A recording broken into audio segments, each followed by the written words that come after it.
আমাদের দেশের এথনিক কমিউনিটিকে এখানে যুক্ত করা হয়েছে। সেটা আগেও ছিল, কিন্তু এখন সেটাকে আর একটু স্পষ্টীকরণ করা হয়েছে। অবশ্যই ইউনেস্কোর একটা বিষয় আছে যে প্রতি বছর কিন্তু বাংলাদেশ সরকারকে ইউনেস্কোর কাছে রিপোর্ট দিতে হয়। এখন আগে ছিল ইনট্যাঞ্জিবল কালচারাল হেরিটেজ ইউনেস্কো বলতো, এখন ইউনেস্কো সেখান থেকে সরে এসে যেগুলো লিভিং হেরিটেজ।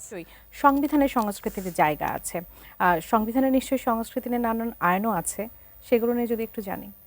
হ্যাঁ, সংবিধানে সুনির্দিষ্টভাবে কিন্তু সংস্কৃতির সুরক্ষা, পৃষ্ঠপোষকতা এবং সেটার প্রচার প্রসারের দায়িত্ব কিন্তু সংবিধানে সুস্পষ্টভাবে উল্লেখ করা আছে। কিন্তু সংবিধানের সেই অংশটা নিয়ে রাষ্ট্রের সব যন্ত্রগুলো কিন্তু সেইভাবে কাজ করছে না। তা আমরা তো জানিও না যে সংবিধানের সংস্কৃতির একটা জায়গা আছে। এই যে আপনি বললেন যে কথাগুলো সুরক্ষার জায়গাটুকু, সেটিও তো আসলে সেভাবে আমরা জানি না।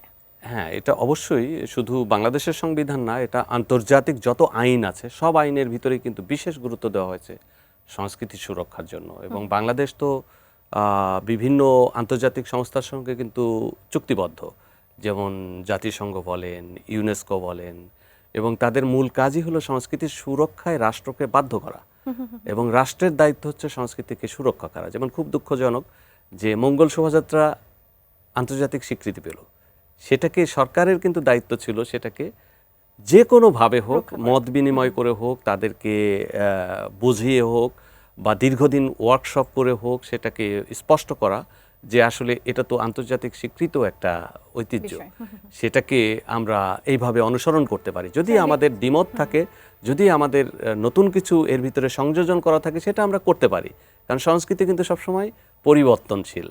অর্থাৎ আজকে একদিনের চাপে যে পরিবর্তন করা যায় বিষয়টা আসলে সেরকম না, না, না, অবশ্যই না।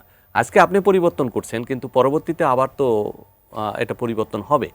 এক্ষেত্রে আসলে ইউনেস্কো বা আর যাদের কথা বললেন আন্তর্জাতিক যে সংস্থাগুলো আছে, তারা কি কোনো ধরনের অ্যাকশনে যায় বা যেতে পারে?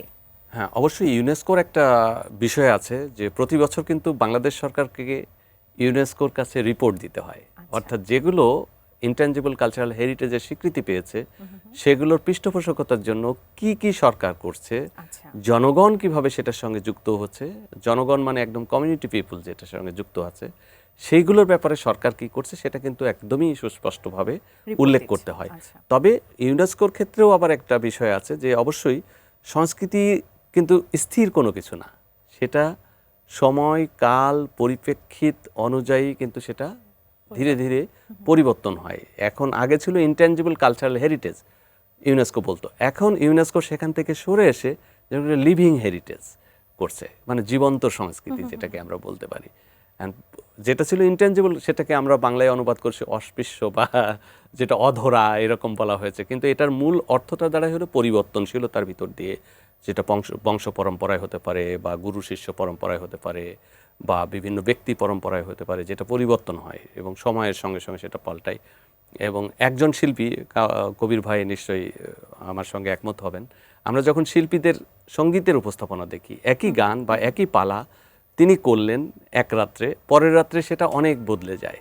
এই পরিবর্তনশীলতাকেই আমরা বলে থাকি ইনট্যাঞ্জিবল কালচারাল হেরিটেজ।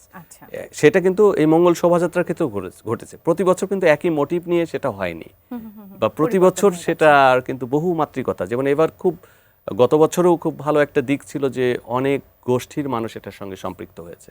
এবারও কিন্তু তাই, যে আমাদের দেশের এথনিক কমিউনিটিকে এখানে যুক্ত করা হয়েছে। সেটা আগেও ছিল, কিন্তু সেটা হয়তো নামে ছিল না, সেটা হয়তো প্রকাশের এরকম সুগঠিত রূপে ছিল না, সেটা কোনো না কোনোভাবে ছিল, কিন্তু এখন সেটাকে আর একটু স্পষ্টীকরণ করা হয়েছে।